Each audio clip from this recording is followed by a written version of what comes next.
and welcome to the Dr. Bob Show. We're going to be spending most of this show talking about breast cancer. Huge amounts of research has gone into helping the surgeon know how to treat breast cancer. Dr. John Bell, board-certified surgical oncologist, will be answering our questions about breast cancer tumors, different types, the grading, the staging. Do you know what estrogen receptors are, progesterone receptors, HER2 receptors? Do you know that the genetic counseling that needs to be done? Dr. Bell will be answering our questions. Hello, I'm Dr. Robert Overholt, and I'll be your host for the next 30 minutes on the Dr. Bob Show. Later on, we'll be talking about epicondylitis, tennis elbow, and halo vision accompanied by decreased vision. Could it be leading to blindness? We'll be talking about that. A lot of information for you. You'll want to stay tuned.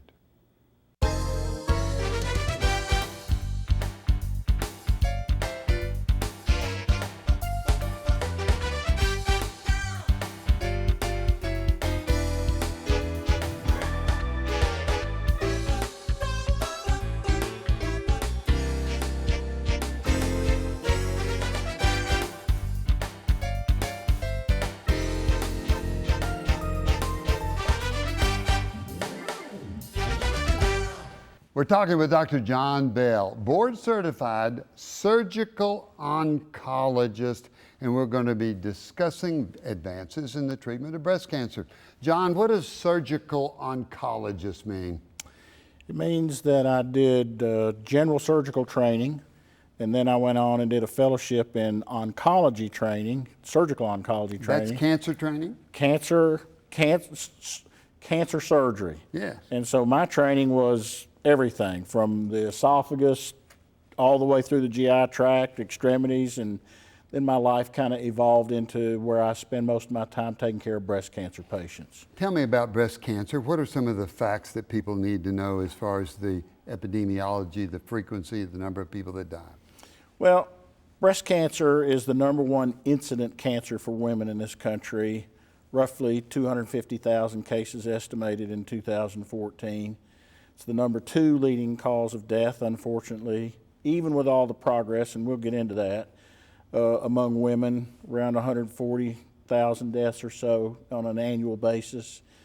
And that's the bad news. The good news is that through screening and early detection, the death rates have been steadily declining for the past 15 years. So there's real hope.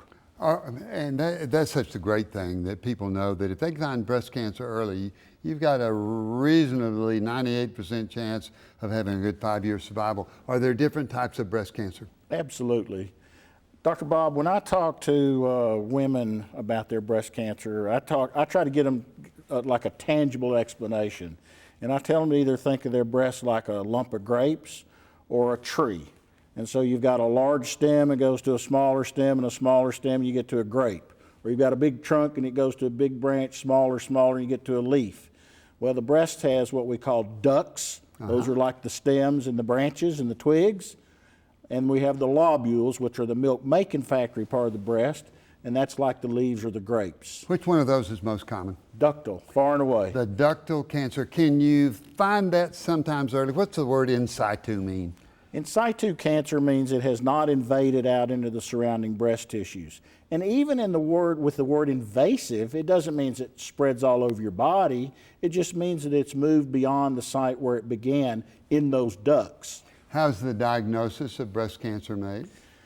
Today, in the era of modern screening mammography, and we've got some great tools now, Dr. Bob, we usually find 80% of them are found through screening mammography, screening imaging. And what year should somebody start having mammography? Depends on who you believe. Yeah, there's controversy, but I believe most sanctioning societies, we believe age 40. Annually, they're beginning at age 40. So age 40, and I'm a firm believer in that, unless somebody has a family history and you talk it over with your doctor, you may have to do it earlier. Right.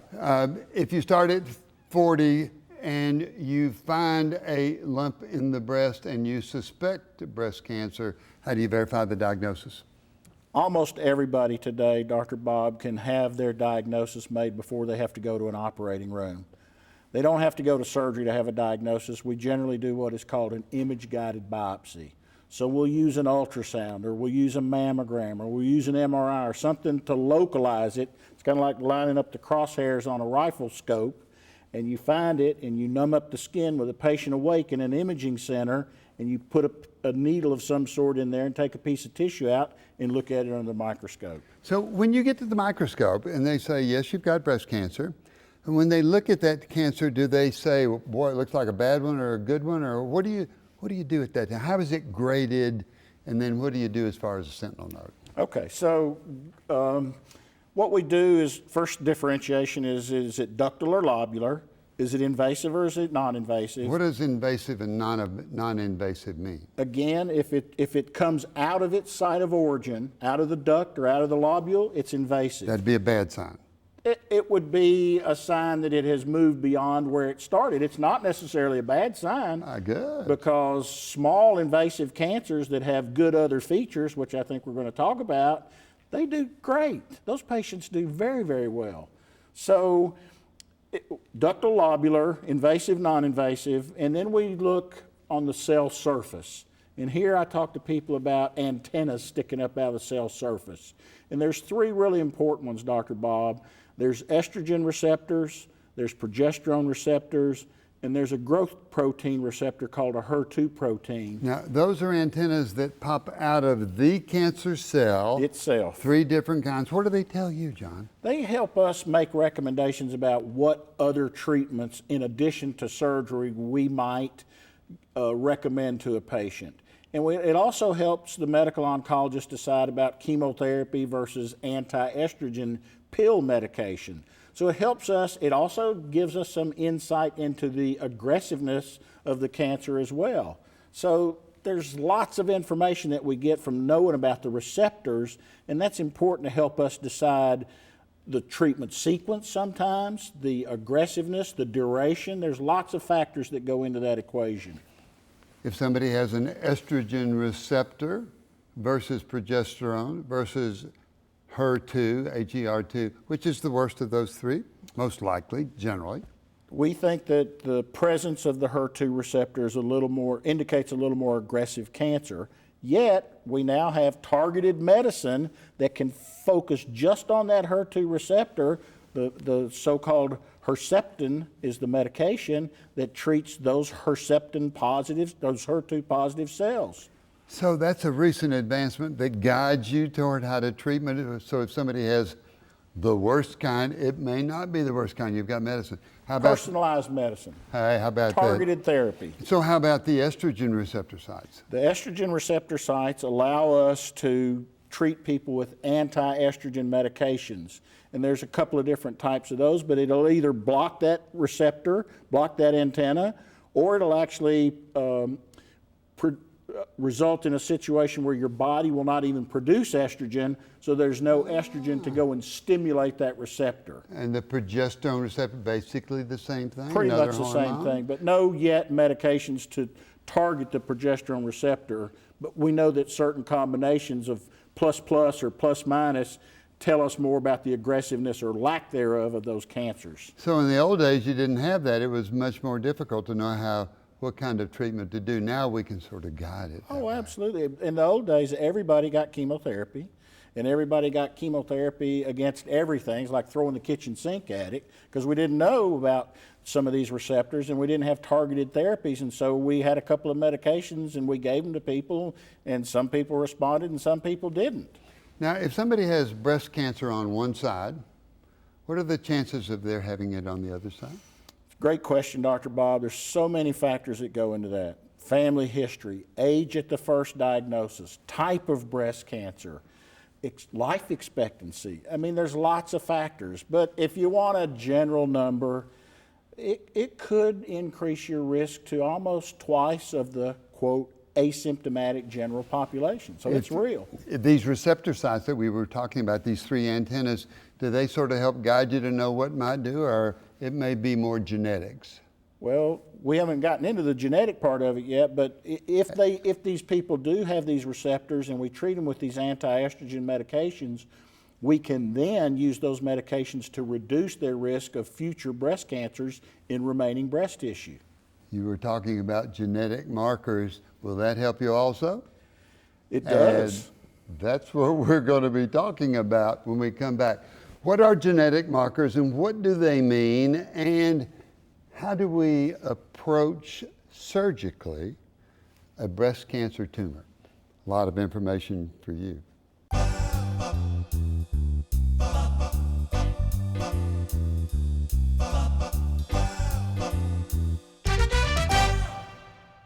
We're talking with Dr. John Bell, board certified surgical oncologist, deals with surgery that involves cancer, and we're specifically talking about breast cancer. And we've talked about different kinds, lobular and ductal, and we've talked about some of the receptor sites that allow us to determine the type of treatment that's best. John, you mentioned to me about guided therapy. Tell me what you mean by that. Dr. Bob, before we go on, let me tell you how grateful I am for you to even have me on this show, and I really appreciate the opportunity to come and share some information with you. So thank you. You're a great teacher. Targeted therapy. We now have tests, Dr. Bob, that once we do surgery or do a biopsy and we remove tissue, we can actually send those breast cancer cells for a laboratory test that tests your own breast cancer cells, DNA and RNA, against a panel of other patients who have been through this journey before. And we know how those people were treated, and we know how their results turned out. So we can analyze your specific tumor against those specific panels, and we can predict if we treat you one way, how you might respond, versus another way, how you might respond. And what it's really allowed us to do is to avoid giving unnecessary treatment. Back to what I was saying earlier about throwing the kitchen sink at it. Now we know a lot of times we don't need to. We can back off and give very specific therapy that works only against those targets, those HER2 receptors or other things that we didn't have 10 years ago. Yeah. So we can be very focused to try to minimize the side effects of the treatment. John, I think that's why it's so important that people understand that the money that they're giving for research is being very productive. Here we've got individualized treatment. Every breast cancer is different. Everyone is treated different. Everyone has the knowledge of knowing what they can do. Now, before we get into the surgery, let's talk about BRCA1, breast cancer 1 and 2 genes. Breast cancer susceptibility genes 1 and 2, so-called BRCA1, BRCA2. These were identified in the late 90s. Now there's a whole panel of them. There's like 18 different genes that we know now, the so-called Ambry panel and others. And what we know, again, through a simple blood test or a swab of your DNA, an oral swab, we can send that off and we can ask the question, do I have a gene that predisposes me to breast cancer or to ovary cancer? And that's a key issue too. Absolutely, because as I like to say, there ain't no mammogram for ovary cancer. So this is a way we can sort of have a hint or suspicion or knowing that we need to look for that if they've got one of these BRCA1, BRCA2 genes. That's right. And depending upon which mutation, and depending upon your family history, we can put that into a mathematical model. Amazing enough, Dr. Bob, and we can come up and tell people, this is your likelihood of developing breast cancer and or ovary cancer by a specific age, and people can then use that to make decisions about how they want to be treated. That brings on so many questions. I think that's phenomenal information. I want to get into a couple of things about the surgery. Okay. Tell me, when somebody has a lump and it's cancerous and you get the information and you're going to have to do surgery, the sentinel node, is that still important? Tell me what that is. A sentinel node is a way that we find 1 or 2 or sometimes 3 or 4. What we're looking for are the lymph nodes that are the first draining lymph nodes out of the breast tissue in the breast region. It doesn't mean they're positive. It doesn't mean they're negative. It just means they're first. And quite frankly, and the very interesting thing about this is that our research shows now that we understand that the lymph node does not necessarily act as a governor, it acts as an indicator for systemic disease. So being able to look at somebody's lymph node under a microscope and say, is it positive or negative, tells us about probabilities that it could have spread beyond the site where it began in the breast. So it's very important to have that microscopic window into the rest of your body, because then that helps us know how aggressively to treat people with systemic agents, be it pills or chemotherapy in your vein. So if you get a negative sentinel node, that first node that drains from the breast when we've got breast cancer, when it's negative, it's a good indication that it hasn't spread, guides you toward treatment. If you're going to take out a lump, how do you decide whether to do a lumpectomy, a simple mastectomy? What is the difference between all these things? I tell you, it's really a personal choice. I think if everything else being equal, and I think this is a very important message to our viewers, Dr. Bob, a woman needs to understand that survival is unaltered by which operation we do. So their survival with a lumpectomy and a sentinel node is exactly the same as it is with a mastectomy. It's a personal choice. Now, recurrence rates are a little different, and some studies suggest that recurrence rates for breast conservation, lumpectomy with sentinel node and radiation, are a little bit higher than in mastectomy, but at the end of the day, the survival is no different, and there are ways we can control the disease if they have a recurrence after they've saved their breast. There's a famous actress that decided to have both breasts removed. That was because of genetic counseling. Why would somebody have both breasts removed, or why wouldn't they have both breasts removed? Again, is that the individualized, and that's where you talk to patients, you give them decisions? Right. It's a personal thing. My sort of saying for that, Dr. Bob, is pretty simple. The risk reduction surgery that famous actress chose, which is pretty common these days actually, is that is as near zero as humanly possible that we can reduce a person's risk of developing subsequent breast cancer. It's never zero, but that's as close as we can get. It's better than screening, it's better than risk reduction medication, and it's better than anything else we have today. Someday, with research, and as you said, raising money, doing research and learning, when we identify that gene abnormality, we're going to be able to shoot a smart bomb in there and fix that gene and prevent the disease from ever developing. That was going to be my next question. Sorry. No, that's perfect. So you can visualize in the future that we can even prevent it by genetic, looking at the DNA, or when they get it, the DNA will tell us exactly what kind of treatment to do, and the treatment is getting better and better. Will there ever be a day where you think that maybe we won't have to have surgery for breast cancer? I think there'll be a day where we don't have to do the conventional screening that we do today.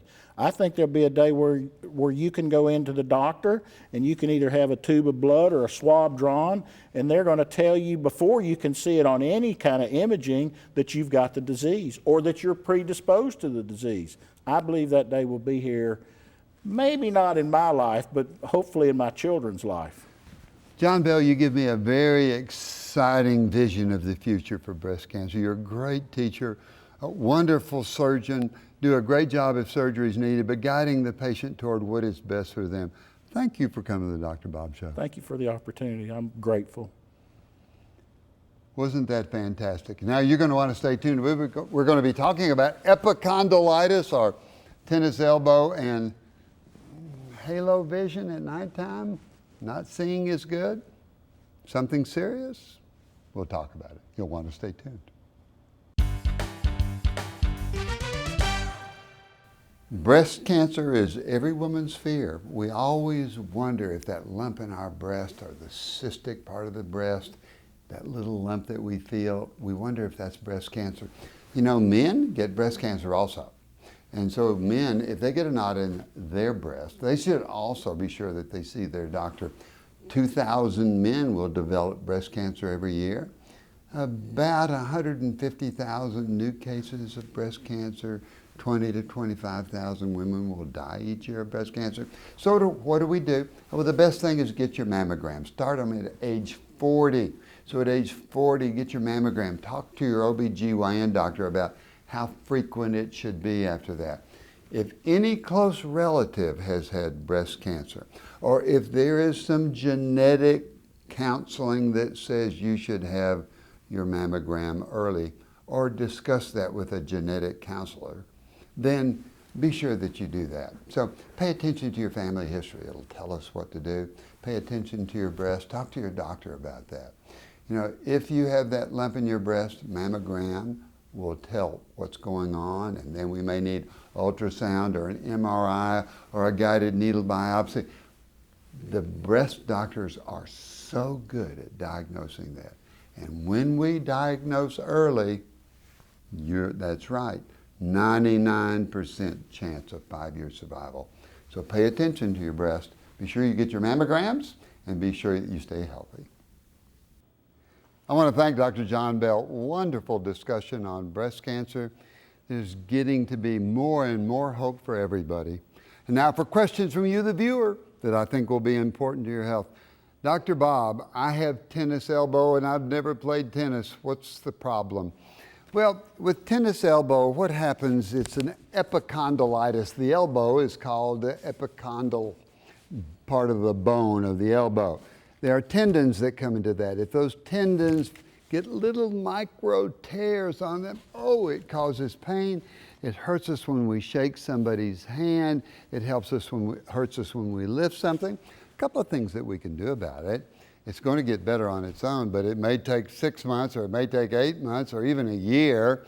So you should see your doctor about it. He may want to inject the area with cortisone, or it may be that you can get a simple little Velcro rubber band that goes over the forearm that you put on there that will make it where those tendons don't move so much when you shake somebody's hand or when you're exercising.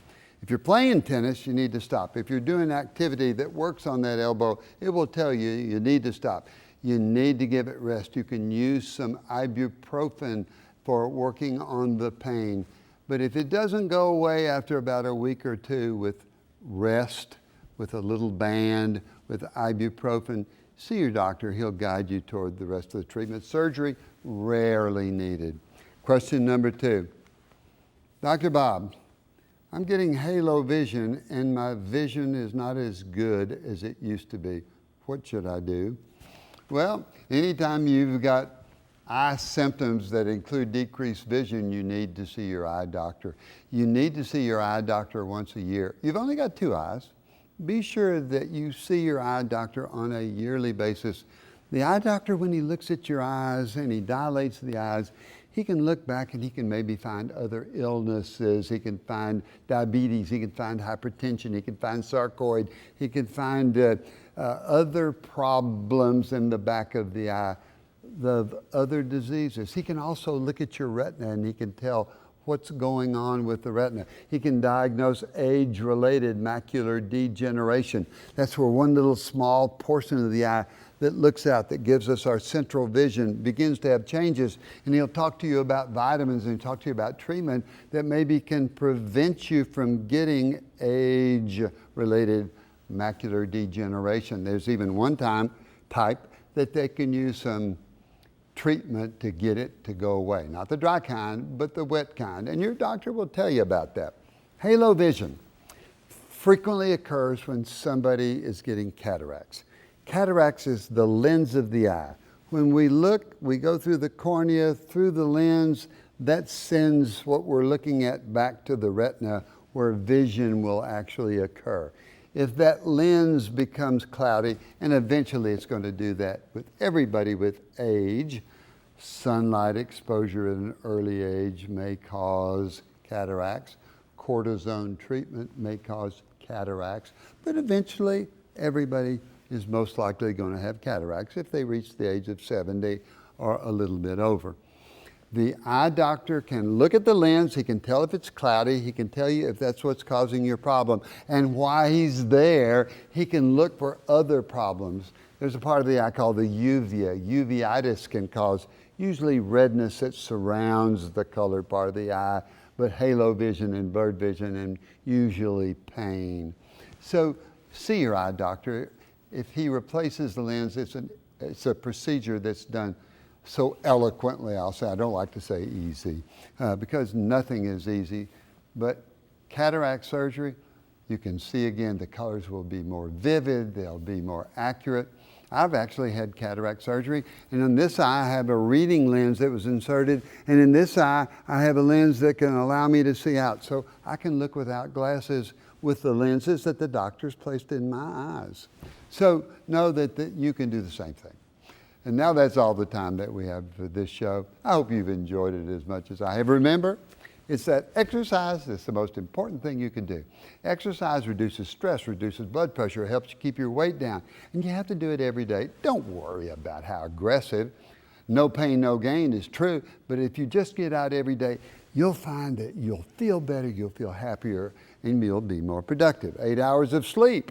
You'll feel better, you'll think better, you won't get behind, you'll be more productive. Eating properly, eating more fruits and vegetables and less food, you know that you'll also be more productive and you'll feel better about yourself and your weight will be better and life will be good. But most of all, what is it we like in the Dr. Bob Show? It's that laughter in your life. Scientifically, laughter makes your immune system work better.